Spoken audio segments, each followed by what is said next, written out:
उत्तराखंड में चारधाम यात्रा शुरू हो चुकी है, लेकिन चौंकाने वाली बात यह है कि यात्रियों की लगातार संख्या बढ़ रही है और ये बढ़ती संख्या कहीं ना कहीं एक बड़ी समस्या खड़ी कर सकती है।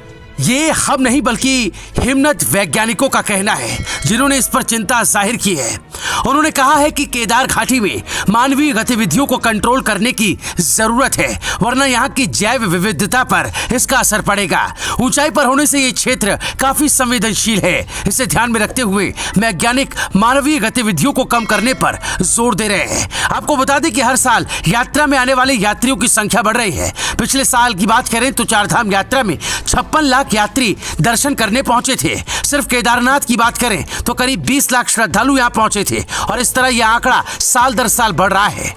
और इस साल की बात करें तो यह आंकड़ा कहीं ज्यादा पहुंच सकता है। श्रद्धालुओं की इतनी बड़ी संख्या को देखते हुए वैज्ञानिकों ने चेतावनी दे दी है। उनका साफ तौर पर कहना है कि केदार घाटी की संवेदनशीलता को देखते हुए मानवीय गतिविधियों को कंट्रोल किया जाए और केदारनाथ मंदिर से ऊपर घाटी में जाने वाले श्रद्धालुओं पर पूरी तरह से प्रतिबंध लगाने की सलाह भी दी है।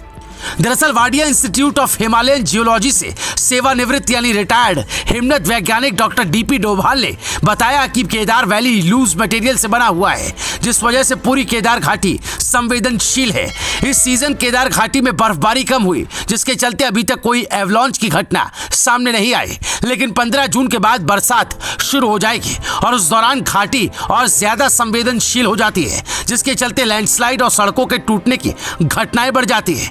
आस्था से जुड़ी केदारनाथ यात्रा को रोका तो नहीं जा सकता, लेकिन कंट्रोल जरूर किया जा सकता है। वैज्ञानिकों ने आगाह किया है कि यात्री बाबा केदार के दर्शन के बाद मंदिर के ऊपर वैली में घूमने के लिए निकल जाते हैं। श्रद्धालुओं को दर्शन के बाद नीचे भेज देना चाहिए। मंदिर से ऊपर जाने की अनुमति बिल्कुल भी नहीं दी जानी चाहिए। भविष्य के लिहाज से ये ठीक नहीं, क्योंकि यदि ऐसा नहीं होता है तो गंगोत्री धाम जैसे हालात केदारनाथ में भी बन जाएंगे। मंदिर के ऊपर ग्लेशियर मौजूद है, ऐसे में अगर लोग वहां पहुंचते हैं तो वहां गंदगी के साथ साथ ग्लेशियर की हेल्थ पर भी इसका असर पड़ेगा। मानवीय गतिविधि से उस क्षेत्र के तापमान में भी बढ़ोतरी होगी, जिससे ग्लेशियर पर फर्क पड़ेगा। सरकार को संवेदनशील वैली में मानवीय गतिविधियों को बंद कर देना चाहिए, ताकि केदार वैली को सुरक्षित रखा जा सके। इस बारे में आप लोगों की राय क्या है, कमेंट कर हमें जरूर बताएं। ब्यूरो रिपोर्ट, राय शुमारे।